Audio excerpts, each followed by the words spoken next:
सभी को जय मसीह, जय मसीह, जय मसीह। सबसे पहले तो यहाँ पे आज मैं परमेश्वर को धन्यवाद देना चाहती हूँ और साथ साथ मैं हमारे नीडू स्टूडेंट्स को वेलकम करना चाहती हूँ और warm welcome to you all. It's an honor for us to welcome you all in the house of the Lord. और मैं यहाँ पे आप सभी को और रिक्वेस्ट करूँगी कि आने वाले दिन में भी आप लोग जितने तक 3 महीने तक यहाँ पर ट्रेनिंग में हो, आप लोग जितने हो सके यहाँ पे आना, हम एक साथ परमेश्वर का वर्शिप, परमेश्वर का महिमा करेंगे। और यहाँ पे साथ साथ मैं तो कहती हूँ लेट्स गो ना, मैं तो कहती हूँ लेट्स गो। आज तो एक्चुअली हम लोगों को आज सॉन्ग कंपटीशन रखना था ना, इतना अच्छा गाना सुनने को मिला।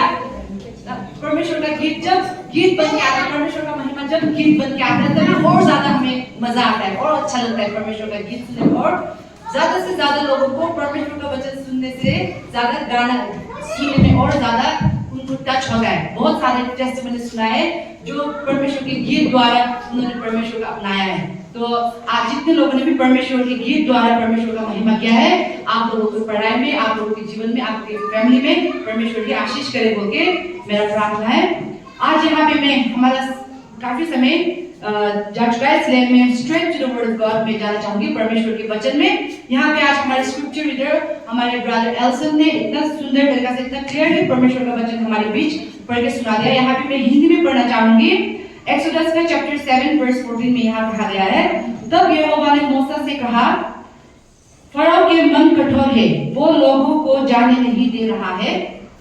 And when we look, जब हम चैप्टर 9 वर्स 1 में हम फिर देखेंगे, यहाँ पे लिखा हुआ है, तब यहोवा ने मूसा से कहा, फराओ के पास जा और उसे कह, यहोवा इब्रानियों को परमेश्वर यूं कहता है, मेरे लोगों को जाने दे। ये मेरे लोग कौन है? जब हम एक्सोडस में देखते हैं तो परमेश्वर के लोग कौन है? इजराइलाइट है ना। इजराइलाइट वो इजिप्शियन में जब वो कैप्टिव थे, उस समय के एक्सोडस में थे वो लोग ना। तो उस समय में हम लोग जाके देखेंगे एक्सोडस का, हम लोग जब उसके चैप्टर बाय चैप्टर पढ़ के देखेंगे, most of the time it's non, specially 10 plagues के लिए जाना जाता है, स्पेशली वो स्टोरीज फेमस है। इसलिए यहाँ पे हम परमेश्वर ने इजिप्शियन को, फराओ को ये प्लेग्स क्यों दिया, आज हम उसके कुछ कारण देखेंगे। यहाँ पे हम जब देखते, हम जब किंग फराओ के बारे में बात करते तो हमारे मन, हमारे दिल में, हमारे मन में सबसे पहले क्या पिक्चर आता है? The first picture that comes in our mind, that comes in our heart is, पर ये जो फराओ एक विलन की तरह हमारे आंख में आता है ना, एक पिक्चर आता है हमारे आंख में, he was like एक खलनायक की तरह आता है, जो परमेश्वर का इस इजराइलाइट के एक्सोडस की कहानी में वो एक खलनायक की तरह, एक गुंडा बोलेंगे ना, नॉर्मल इंग्लिश में बोले तो एक गुंडा की तरह। मूवी में हम लोग गुंडा लोग को देखने का मन नहीं करता ना, तो एक गुंडे की तरह यहाँ पे फराओ की लाइफ स्टोरी यहाँ पे हम देखते हैं।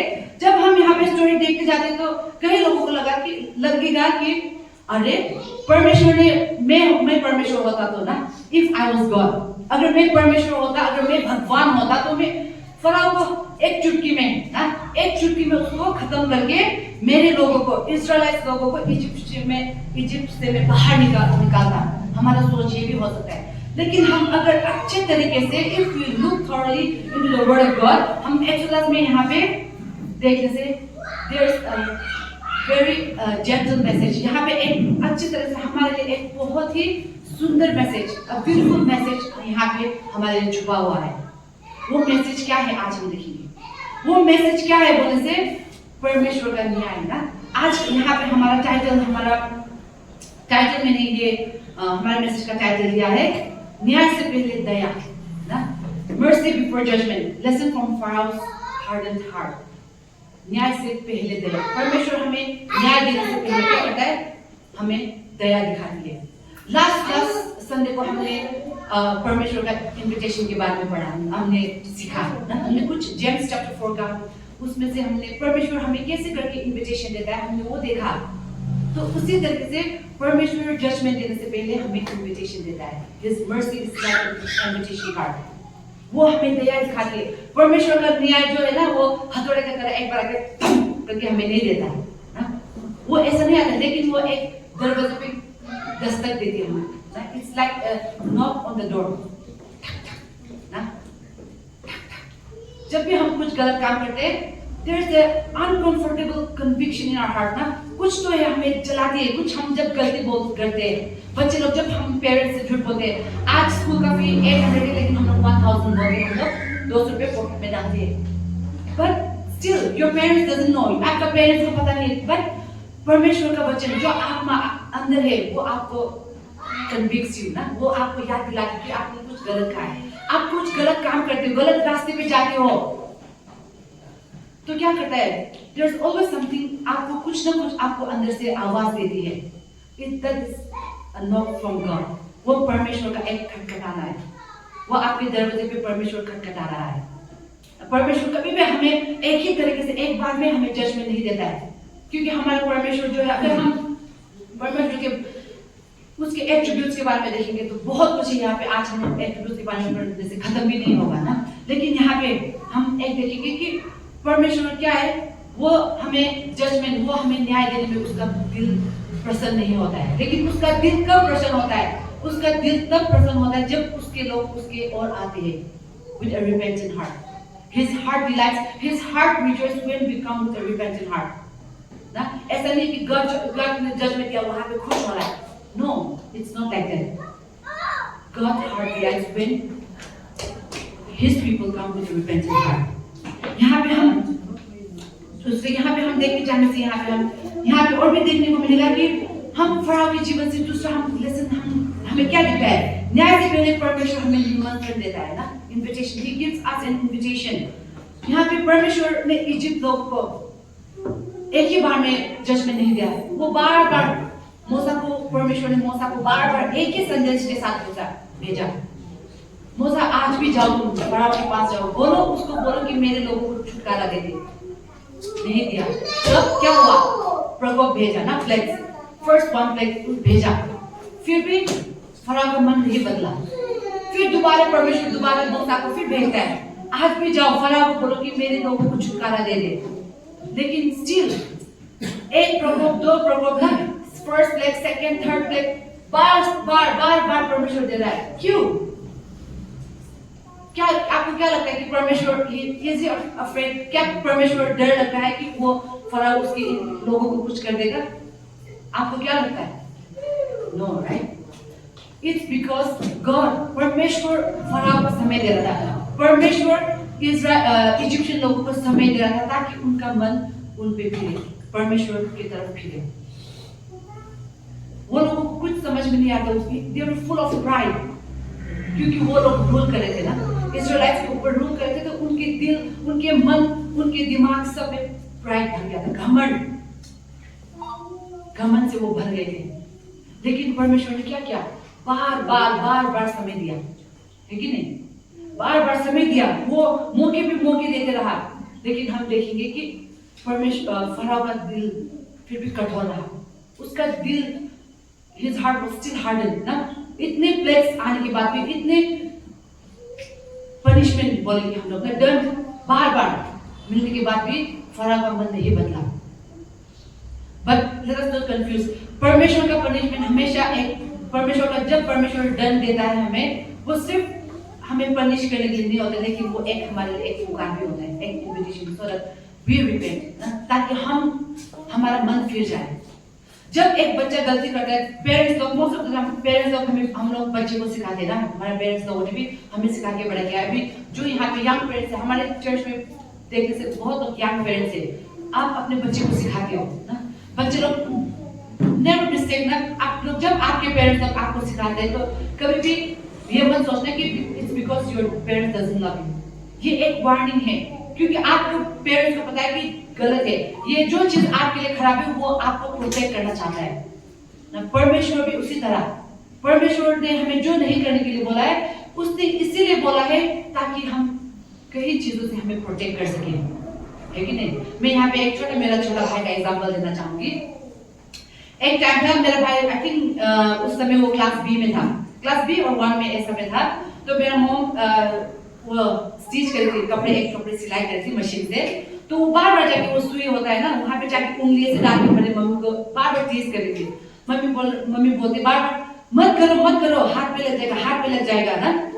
She kept on warning, but एक होता है ना, एक समय में बच्चा लोग होता है जो नहीं करने के लिए बोलते वो करने का मन होता है, कुछ समझ में नहीं आता, but the moment you tell them not to do there is a curiosity ना, वो चंचलपन, वो करने का मन होता है, तो वो बार बार उस पे हाथ घुसा रहा था, तो क्या हुआ, अचानक से वो सुई उसके हाथ पे लग गया, चुभ गया ना, तो मम्मी ने तो ऑलरेडी वार्न किया था, तो वो रो भी नहीं सकता, चिल्ला भी नहीं सकता, तो हमारा घर क्या था दिमाग में, वो हमारा घर ठीक रास्ते के सामने था, तो उसने क्या किया, जैसे वो लगा मम्मी के डर से वो दौड़ता हुआ रास्ते पे चला, जब एक बड़ा सा गाड़ी वहां पे से पास किया, तो वो गाड़ी के आवाज के साथ साथ वो भी बोला, उंगली पकड़ के उसने जोर से बोल के चिल्लाया, वो डर के मारा, क्योंकि my mom was keep on warning him ना, मैं उसको वार्निंग दे रहा था, तो अभी वो नहीं बोल पा रहा था, उसके भले के लिए था, पर लेकिन उसने नहीं सुना, तो अब वो मम्मी को भी नहीं बता सकता है कि मेरे हाथ पे लग गया, तो बाद में थोड़ी देर के बाद वो मुझे कोने पे बुलाता है, क्योंकि my brother and me we have 12 years of gap,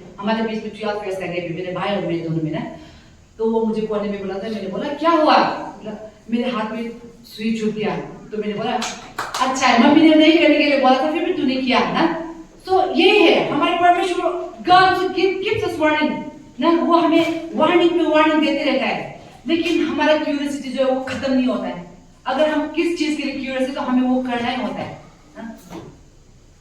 गलत, जब परमेश्वर हमें कुछ चीज से बचाने की कोशिश करते हैं, हमें वो समझ होना चाहिए। फराह को कितने बार परमेश्वर ने वार्निंग दिया, वार्निंग आफ्टर वार्निंग ना, इतने ज्यादा प्लेग्स भेजा, लेकिन फिर भी फराह का मन कठोर रहा।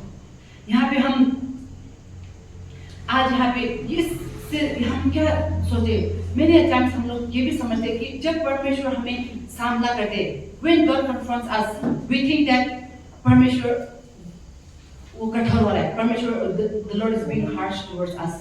There was one meme मैंने देखा था इंस्टा पे, उसमें एक ऐसा लिखा था, एक आदमी बोलता है कि I know so many shortcuts to become rich ना, मुझे बहुत सारे रास्ते, शॉर्टकट रास्ता पता है जहाँ पे मैं अमीर बन सकता हूँ, पर मुझे पता है अगर मैं ये शॉर्टकट अपनाऊंगा तो परमेश्वर फिर मुझे एग्जांपल के तौर पे मुझे यूज करेगा ना, God will use me as an example. See, जब परमेश्वर आपको किसी चीज से बचाता है, if God is using you as an example, that means He loves you. Yes or no? He loves you. अगर वो आपसे या अगर वो मुझे प्रेम नहीं करता तो वो हमारी हालत में छोड़ देता, तू जो करना है कर, तू जीना है जी, तू मरना है मर, तू जो भी कर, वो छोड़ देता। लेकिन वो हमें क्यों रोकता है? क्योंकि वो चाहता है कि हम भी उसके साथ आनंद जीवन जिए, ताकि वो चाहता है कि हमें भी छुटकारा जीवन मिल सके, आनंद जीवन मिल सके।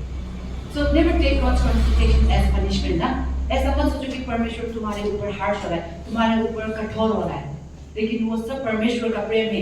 यहाँ पे हम दूसरे लेसन किया, जब फराओ के लेसन, फराओ के जीवन से हम दूसरा लेसन यहाँ पे क्या ले सकते हैं कि rebellion isn't punished instantly because mercy delays ना, विद्रोह तुरंत दंडित नहीं होता क्योंकि दया क्रोध को थामती है। जब हमारे बच्चे, मैंने और ट्राइबल पेरेंट्स हम लोग क्या करते हैं, जब हमारे बच्चे गलती करते तो पहले जाके बजा देते हैं ना, बजाने के बाद मैं मार दूंगा, मत करो, मारने के बाद ना, मारने के बाद लट्ठी से खूब अच्छे से ड्रम के तरह बजाने के बाद होता है मारूंगा मत करना।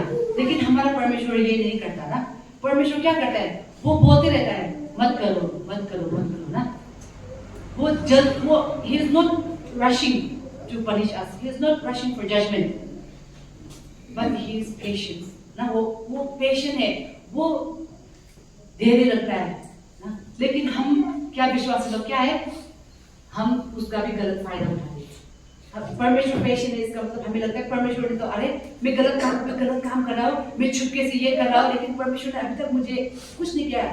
So we take that as a permission from God. है कि नहीं? We take God's patience as permission from God to do something wrong. है कि नहीं? गलत काम करने के लिए हमें लगता है कि परमेश्वर ने हमें मौका दिया है।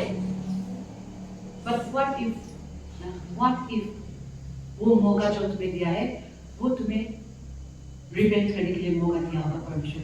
अगर तुम गलत काम कर रहे हो, तुम्हें पता है, मुझे पता है मैं गलत कर रही हूँ, ये परमेश्वर का वचन से नहीं मिल रहा है, जो मैं कर रही हूँ, जो मैं बोल रही हूँ, जो मैं खा रही हूँ, ये परमेश्वर का, it's not aligned to the word of God, हमें पता है।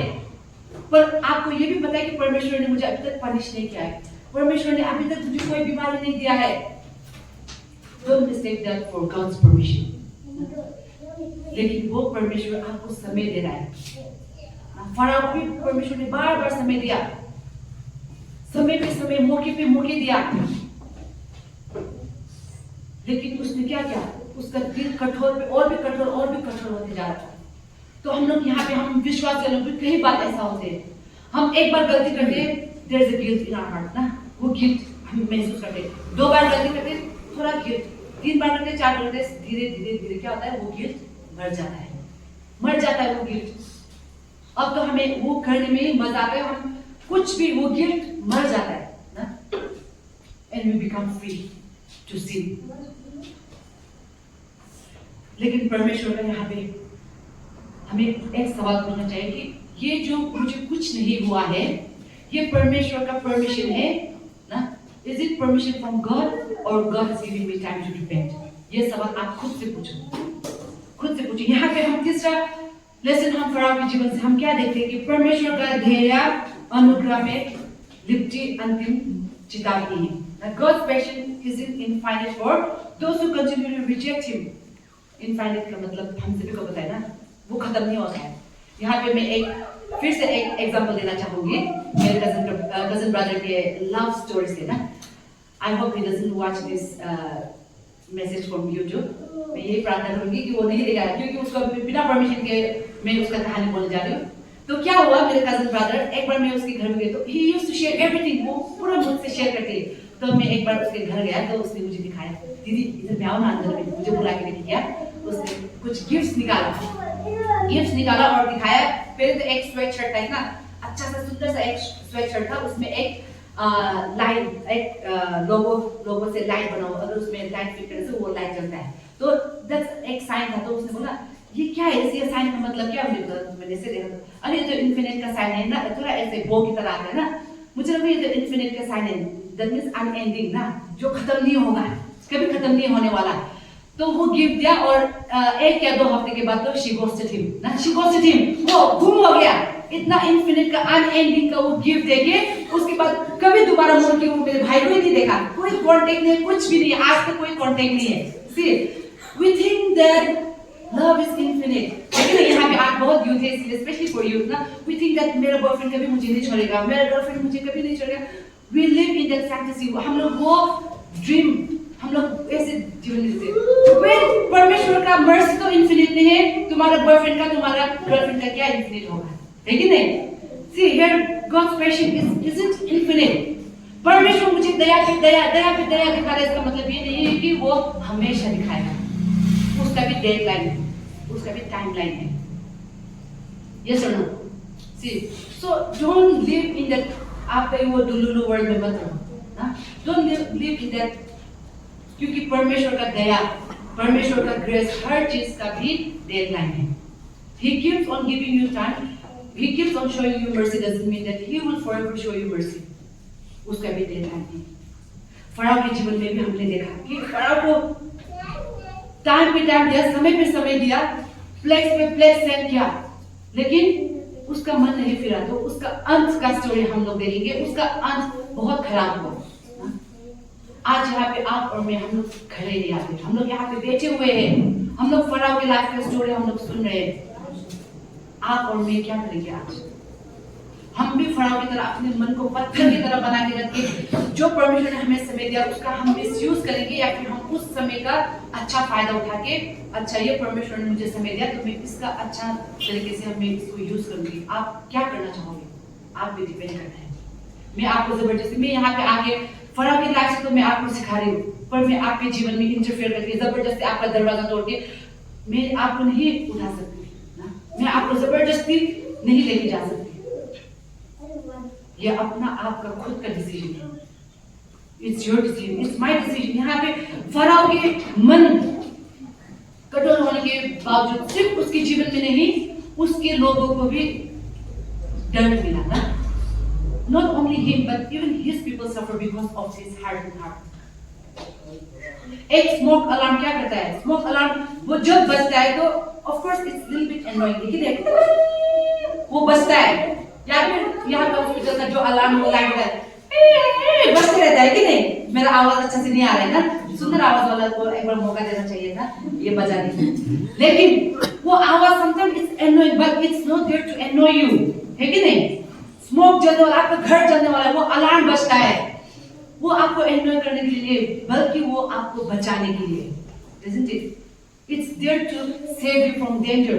It's not there to annoy you. In the same way, परमेश्वर का वार्निंग भी हमें बचाने के लिए है।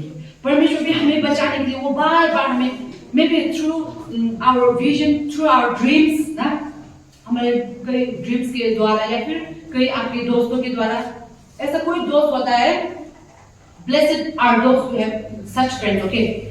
जो दोस्त आपको गलत रास्ते पे जाने पे बार-बार रोकता है, if you have such friends, don't let them go. अगर कोई फ्रेंड है जो आप गलत करते तो भी अच्छा है, करो, ठीक है, मैं भी करता हूँ ना, अगर ऐसा फ्रेंड है, please make distance from such friends. आपके दोस्त द्वारा अगर परमेश्वर, कोई ऐसा दोस्त है जो आपको बार बार गलत काम करने से रोक रहा है, that means God is using him or her to save you। वो भी परमेश्वर का एक वार्निंग, एक चेतावनी है। या फिर आपके मन में एक अनकंफर्टेबल, मैंने जैसे कि शुरुआत में बोला, अनकंफर्टेबल कन्विक्शन है, वो भी एक परमेश्वर का चेतावनी है आपके लिए। तो इन सबको समझने की कोशिश करो, समझने की कोशिश करो, क्योंकि ये सब चेतावनी हमें एनॉय करने के लिए नहीं है, हमें चिड़चिड़ा करने के लिए नहीं है, बल्कि हमें बचाने के लिए, हमें हर एक चीज से, शैतान के हर एक ट्रैप से बचाने के लिए हमें, इसलिए हमें सतर्क रहना है ना, सावधान इंडिया में बोलता है सतर्क रहो। तो हमें भी हमारे स्पिरिचुअल लाइफ में, जब हमें वर्ल्ड दुनिया में भी सतर्क रहने के लिए बोल रहा है, तो हमारे स्पिरिचुअल लाइफ में हमें और भी कितना हमें अवेयर रहना चाहिए। यहाँ पे आज हमने फराव के जीवन से बहुत कुछ देखा, मैंने कई पॉइंट्स बोले यहाँ पे, लेकिन यहाँ पे एक सवाल में हम सभी को पूछना चाहते हैं कि what if the repeated warning in your life is actually God loving you enough to wait? जो रिपीटेड वार्निंग, जो बार बार परमेश्वर का चेतावनी आपके जीवन में आ रहा है, क्या पता वो परमेश्वर का प्रेम आपके लिए है जो आपको बार बार इंतजार कर रहा है। परमेश्वर ने, फराव ने तो इतना खराब काम किया, फराव ने तो इस्राएलियों को इतना दुख दिया, फिर भी देखो परमेश्वर का दिल कितना बड़ा है, उसने बार बार फराव को मौका दिया, वो उसका प्रेम है। देखो परमेश्वर का न्याय, उसकी मर्सी, उसका दया से निपटा हुआ है, उसका प्रेम से निपटा हुआ है। तो आज यहाँ पे जो परमेश्वर ने आपके मन में, यहाँ पे आप कई लोग बैठे होंगे, आप लोग को अभी भी लग रहा होगा, जो लास्ट संडे जो एक मैसेज सुना था मैंने, उस मैसेज ने मुझे, मेरे मन में कुछ बात किया है। और may be you have gone through YouTube sermons ना, कई लोग हैं जिनका टेस्टिमनी यूट्यूब के द्वारा, कई फेसबुक सर्मन्स के द्वारा भी बदला हुआ, कई टेस्टिमनीज हम लोग सुनते हैं। थ्रू उन मैसेजेस के द्वारा, उन सर्मन्स के द्वारा आपके मन में भी परमेश्वर ने कुछ बात किया है कि it's because God loves you and God is confronting you. आज यहाँ पे हमने देखा फराव के जीवन में उसके मन कठोर होने के कारण की वजह से, उसका घमंड की वजह से वो परमेश्वर का सच्चाई, परमेश्वर का प्रेम देख नहीं पाया, वो अंधा हो गया, वो अंधा हो गया उसके घमंड के कारण से, उसके मन कठोर करने के कारण से वो परमेश्वर का सच्चाई नहीं देख पाया, परमेश्वर का प्रेम नहीं देख पाया, वो अंधा हो गया। लेकिन आज परमेश्वर हमें फिर से दोबारा फराव के जीवन से हमें फिर याद दिलाता है कि आप और मैं क्या करने वाले हैं।